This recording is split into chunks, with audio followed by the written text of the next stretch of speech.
With the pain of the second loss still weighing heavy on my mind, I decided to go into a third game, looking to avenge my losses and end the night on a positive note. But my third game quickly turned out to be my worst loss of them all.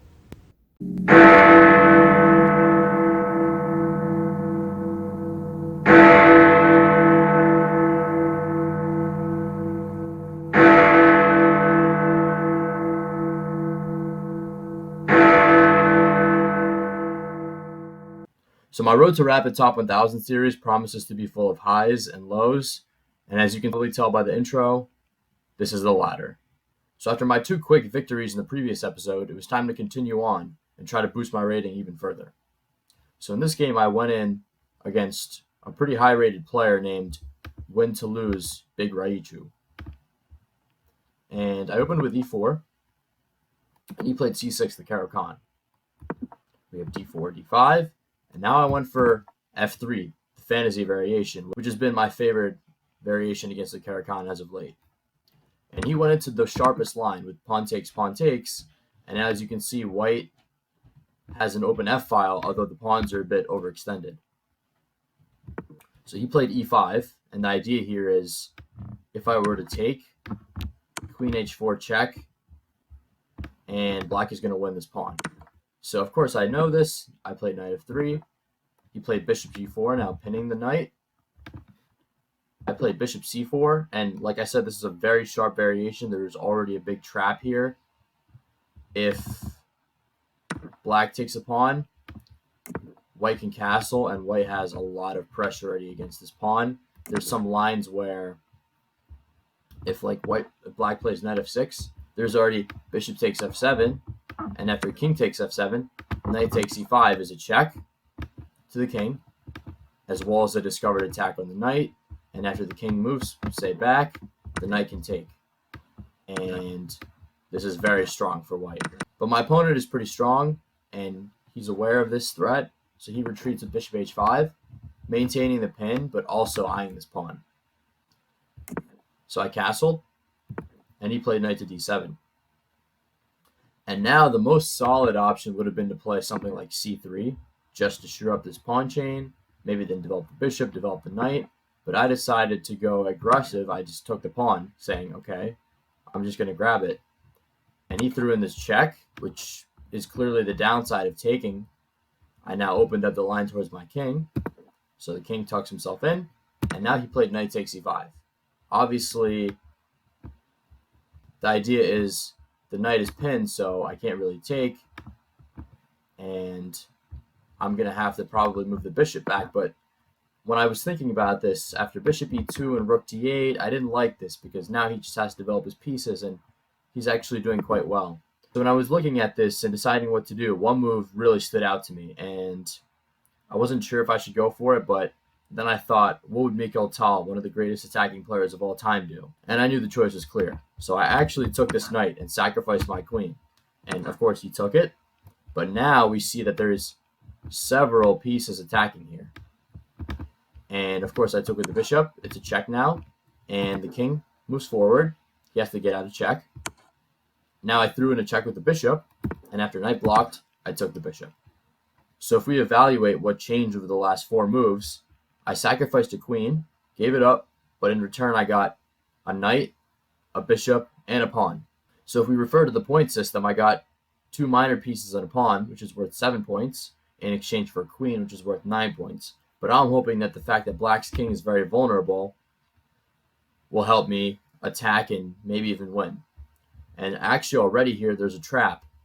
If the queen were to capture here, this is already checkmate, because the knight can't recapture due to this pin. But of course my opponent saw this and played rook d8. And now actually here was probably my last chance to really maintain my advantage if I had played a move which is not easy to find. In the game I took the rook, and my opponent recaptured the queen, but I could have actually played knight to a3, which connects the rooks and also threatens to bring another piece in the game, while black's pieces are still kind of dormant. And in this position, if my opponent had taken on b2, I could throw in a move like knight to c4, and even if I gave up this pawn, I could bring my bishop back And after a move like rook takes and rook takes and queen takes here, despite having lost 3 pawns, I would actually still be holding on, and this could even turn out to be a draw because despite my lack of pawns, every single one of my pieces is active here. All 5, and my opponent still hasn't developed these guys. So the strong presence of all these pieces kind of cancels out black's queen, and I could hold this maybe for a draw. But instead, I took the rook, and after queen takes, I'm already in a problem because I have a back rank mate looming. So I played knight to c3, and my opponent came back with the queen, now attacking my knight. So I defended it with the bishop, and now he played a very smart move, knight to d7, trying to dislodge this powerful knight, which is guarding the bishop. If I bring back the bishop, knight takes knight, and I'm losing a piece, and that would be completely game over. So I took the knight, and now he took my bishop. I move back with the knight, attacking the king. King goes further up, and even though the king is in the middle of the board now, I have less and less pieces to continue the attack, so really the king is pretty much safe. And after rook d1 and bishop b4, we see that my attack has pretty much come to an end, and I was unable to really make anything of the sacrificed queen. Even though I drew the king out, just didn't quite have enough resources to checkmate him or even win material. So now I played knight to c4, attacking the queen. He moved the queen to the other side of the board. Now I retreated the knight, and he decided to trade off his bishop for my knight, just trying to simplify the position. And here he should have played something like rook f8 to develop his rook. He instead played g5, and this allowed me a little bit of an attack against his king. I played rook to d6 check, and after king back, another attacking move, now attacking his queen, which is starting to get boxed in. He can't really bring it back here because then the rook would take. He has to bring it forward, and now I attack it again, and he has to go here, which is kind of funny how my 2 pawns and this bishop are boxing the queen in. But I still have to be careful because the queen is eyeing the square. If my knight ever moves, this would now be checkmate. So I have to be still extremely careful. I attacked the king, he went back, and now I took this pawn. And now he played rook to f8, and again, this is an area where I have to be really cautious. If I were to take this pawn, then here comes rook f1 check, and after knight takes, queen takes, and it's checkmate. So I was basically forced to trade off rooks with rook b8 check, and after king f7, rook takes rook, and king takes rook. And if we evaluate this position now, although black has a queen, I have 1, 2, 3, 4, 5, 6 pawns to black's 4 pawns. And I have the 2 minor pieces. And now if we evaluate again with the point system, both my minor pieces are worth 3 for a combined 6, plus an extra 2 pawns is 8 against black's queen, which is worth 9. So in theory, I'm only down 1 point. I still have a chance, but competing against this queen is going to be a very difficult task. And although the game continued for quite some time, it became clear that I was hanging on for dear life. I tried to push the pawn forward, and black now came in, trying to free this queen. I actually just let him take, and now try to bring the king in. I'm losing the second pawn. But now the game continued for a lot more moves, and I'm just going to fast forward through the game, because black was trying here to maybe maneuver his queen in somewhere, win a pawn, but the fact that my pawn protected the bishop and the bishop protected the pawn was actually very powerful. These pawns can't move forward, and my king protects his knight. Everything is kind of holding on here. So my opponent was just probing, looking to find a weakness, and I kind of maneuvered my pieces back and forth, just hoping that I'd be able to maintain a draw. But eventually, as you can see, I lost the pawn, and I was also hoping that maybe my opponent would slip. Like, for example, here I'm already threatening a check, which would be a fork, and would actually win the queen. But of course, my opponent says, "Stupid, I'm not going to let you get the chance," and just moves his king.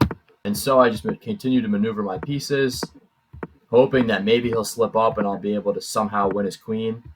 But eventually my opponent realizes how to win this. And he brings his king over, and I'm pretty much powerless to stop this. He sacrifices his queen for my bishop, now recaptures. And although I have this knight, he has these 2 powerful pass pawns. And now I actually gave up the knight for the pass pawn because it was going to get to the edge of the board eventually and promote to queen anyway. And now I'm going to put the game into hyperspeed. Now my opponent promotes to queen. Nothing I could really do to stop that one. I was hoping that maybe I could get my own pawns forward, but they just weren't quite fast enough. He chopped off one pawn. And finally, on move 86, I resigned here, knowing that if I move the king, or actually he would move his king in, I would move my king, and after queen takes a6, king to b8, queen to b7 would be mate. So a very hard-fought loss.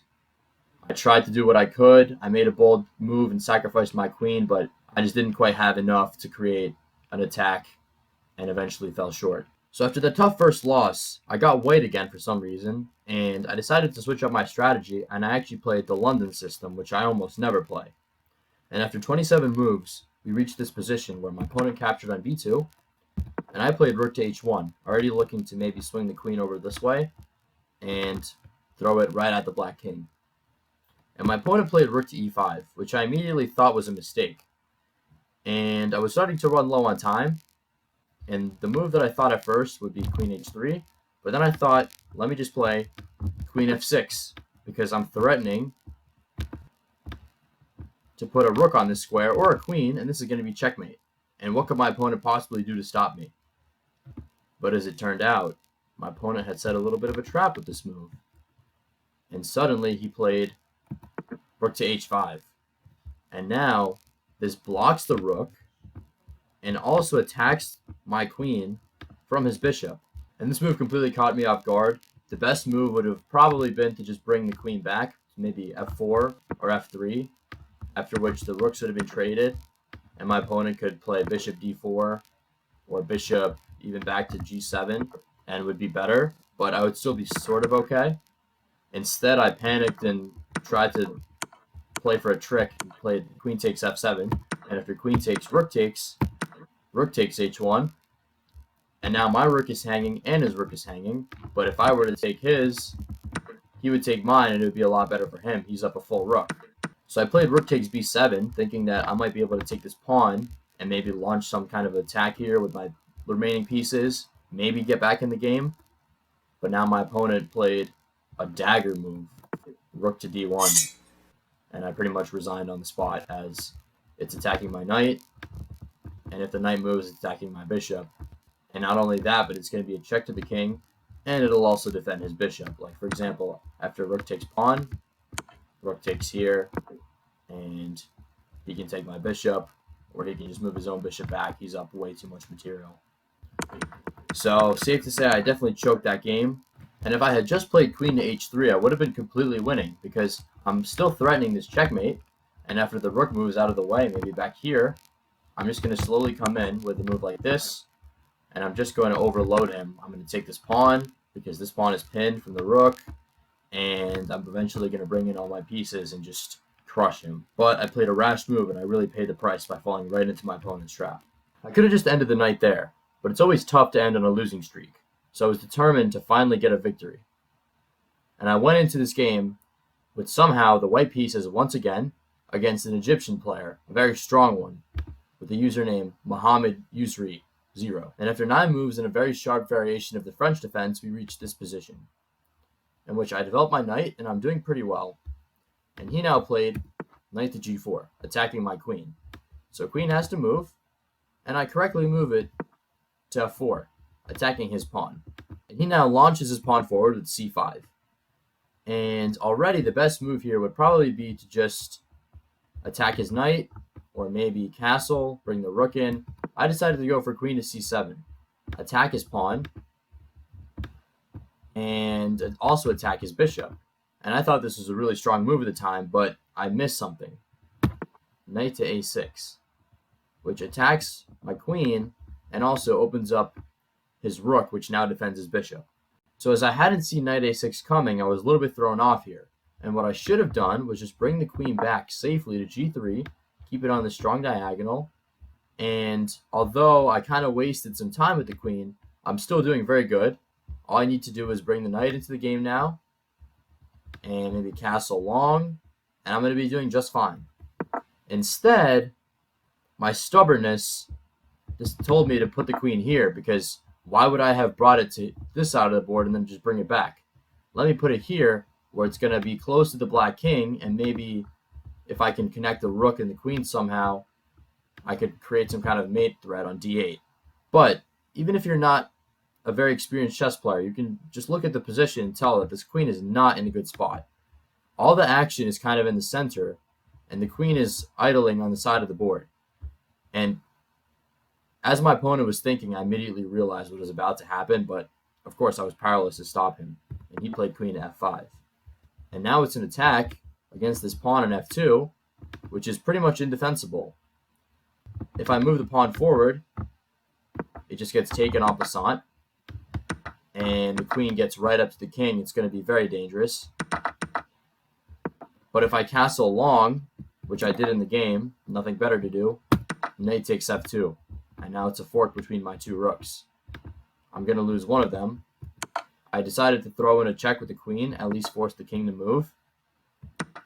And after pawn takes, I lose my rook. Of course, I recapture, but now we see I still haven't developed my pieces fully. I'm already down the exchange, and my opponent has a very strong queen and pretty strong control of the center. Very tough. Queen comes back. He threw his knight into the mix. I decided to put my queen here, maybe try to infiltrate somehow, but he just defended. Knight to g3.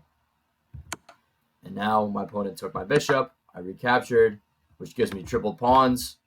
Never a good look. And he forced a trade of queens. I grabbed a pawn back, but I lose the pawn on g2 now. The remaining move is just a case of me always being a step behind. I want to develop my rook. I want to start to create some kind of attack, but I'm just too slow. My king is still in the center. Everything is off. I took the pawn, but now he went here, attacking this guy. And now I have to bring the bishop back. I decided to just trade bishops, but now here comes his rook. As soon as I defend, now he attacks again. And now I decided to push the pawn forward, but now here comes the second rook. And his rooks are pretty well coordinated. My rook still hasn't moved. So I bring the knight back. He takes my pawn. King to c1. It's already becoming very clear that I'm going to lose soon. But I decided to just play a little bit more, see if I can maybe create some tricks. And after check and king here, knight comes back. I lose another pawn. Try to defend the remaining pawns that I have. But nope, his rooks are just way too powerful. It's a fork. Only way to defend is knight here. But now rook here. I resigned as the knight's under attack, and so is the pawn. If the knight moves somewhere, rook takes. And we see that I just have only 2 pawns left. He has 4 pawns. His rooks are just complete monsters. I have no chance. So when I went back and analyzed this game, the move that really stood out was this queen to a5 move. With a move like queen to g3, I actually would have been perfectly okay. And I would have had great chances, as I'm now threatening this knight fork. But for whatever reason, I decided to play queen a5. And against a strong player like this, even though it's not a blunder immediately, you're not losing a piece. No one's under attack, but you are leaving a pawn undefended. And with this move, my opponent really capitalized. And from this point on, there was really nothing I could do. So yeah, really tough 3 losses in this episode. My rating, which was at a high of 1932 going into the first game, fell all the way down to 1909 after this last loss. So really a tough fall, but I'll be looking to bounce back in the next episode. Stay tuned.